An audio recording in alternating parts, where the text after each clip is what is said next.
आज हमारे साथ हैं भारतीय जनता पार्टी के बड़े नेता।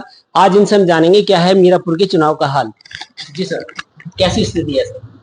देखो, चुनाव जो भारतीय जनता पार्टी गठबंधन के यहाँ पर तहसील लड़ रही मितेश पाल, ये तो बहुत सोबर महिला, भली महिला है और मुझे लगता है कि हम बहुत बड़े अंतर से यहाँ विधानसभा जीतेंगे, क्योंकि इस जनपद में राष्ट्रीय लोकदल और भाजपा इनका बहुत बड़ा वजूद है और जितनी भी पार्टियां सामने लड़ रही हैं वो केवल फॉर्मेलिटी पूरी कर रही, बाकी कुछ नहीं। चुनाव भाजपा का और गठबंधन का है।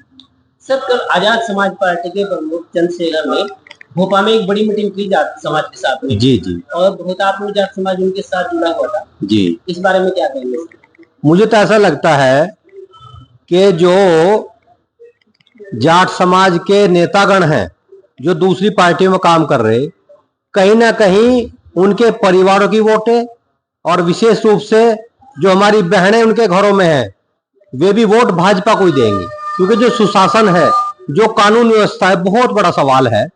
तो इसलिए वो केवल नेता नेता मंचों पे दिखाई देंगे, वोट सारी हमें मिलेंगे। जैसे कि आपने कहा कि बहनें वोटें देंगी, न्यूज 28 भारत की टीम सर गांव-गांव में घूम के महिलाओं से बात कर रही है जी। तो महिलाओं का ओपिनियन ये है गांव में कि दूसरे पक्ष की जो है गठबंधन की वो भी महिला खड़ी हुई है, लेकिन वो कह रही थी हम देंगे मिथिलेश पाल को वोट, क्योंकि बात जहाँ पे आती है महिला सुरक्षा की, इसमें कह रही कि गठबंधन की जो प्रत्याशी है हमारी मिथिलेश पाल सबसे आगे खड़ी होती है। तो इस बारे में कुछ कहेंगे? देखो, ऐसा है, जो पार्टी समाजवादी पार्टी हमारे सामने चुनाव लड़ रही है उनका इतिहास निश्चित रूप से जनपद मुजफ्फरनगर की जनता को याद है।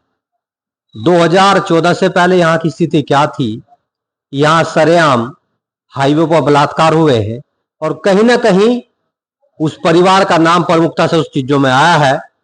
चाहे 2013 का दंगा हो, उस परिवार का नाम वहां से जुड़ा हुआ है।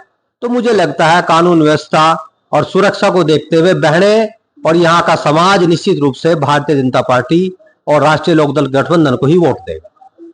सर, इस बारे में तो प्रदेश के मुखिया योगी आदित्यनाथ जी भी बोल के गए हैं जी कि कैसे दूसरी पार्टी के जो प्रत्याशी खड़े हुए हैं जी जी 2013 के दंगों के प्रमुख वही थे जी और जी। हथियारों का जखीरा उनके यहाँ से मिला था। तो क्या ये क्षेत्रीय जनता इस चीज को ध्यान में रखेगी? नहीं, देखो, मैं योगी जी का धन्यवाद भी करता हूं कि उन्होंने अपनी जिम्मेदारी का निर्वहन किया और उन्होंने जनता को स्मरण कराया। और ऐसे समय पे निश्चित रूप से हमें पीछे भी झांकना चाहिए कि अगर हमें अपना कल भविष्य उज्जवल रखना है तो पीछे की चीजों को ध्यान रख करके हमें वर्तमान में सोचना चाहिए। और चाहे युवा हो, चाहे बहनें हो, चाहे यहाँ के किसान हो, चाहे मजदूर हो, सबका कहीं ना कहीं मत यह है कि मिथिलेश पाल को यहाँ से विधायक बनना चाहिए। सर, जैसा कि बात आती है दंगों की और सुरक्षा की, पिछले 10 सालों से भारतीय जनता पार्टी के सांसद थे मुजफ्फरनगर के अंदर जिले के, और इस बार वो चुनाव हार गए और उनके चुनाव हार के साथ वो बड़े कांड हुए। एक तो बुढ़ाना वाला कांड हुआ, एक कच्ची सड़क वाला। तो इस बारे में कहेंगे सर? ये तो एक बानगी है कि जनता ने इस चीज को महसूस भी किया कि जब तक यहाँ सांसद के रूप में डॉक्टर संजीव बालियान नहीं रहे तो यहाँ ना कोई दंगा हुआ, चाहे सीए की घटना हो। आपको संज्ञान होगा कि आदरणीय मंत्री जी, सांसद महोदय हमारे जब थे तो सी चौक पर डटकर रहे और मुकाबला किया उन ताकतों का जो कहीं ना कहीं दंगा भड़काने का काम करती है। और जैसे ही सांसद हमारे हारे तो कहीं ना कहीं वो जो दंगे को भड़काने वाले लोग हैं उनके हौसले बढ़े और बुढ़ाना की घटना हुई, चाहे कच्ची सड़क की हुई।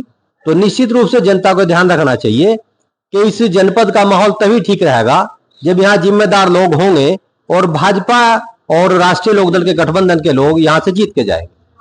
सर, कहीं ना कहीं जो बुढ़ाना में कांड हुआ था उसमें भी शासन प्रशासन की ढील रही है।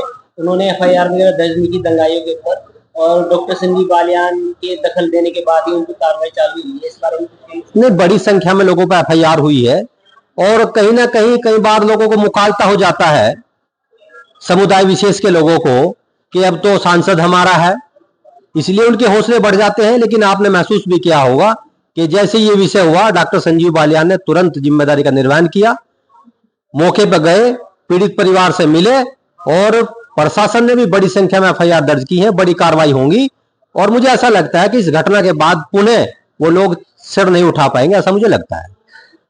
चलिए सर, आपका बहुत बहुत धन्यवाद। धन्यवाद आपका भी। बहुत बढ़िया। बाबू।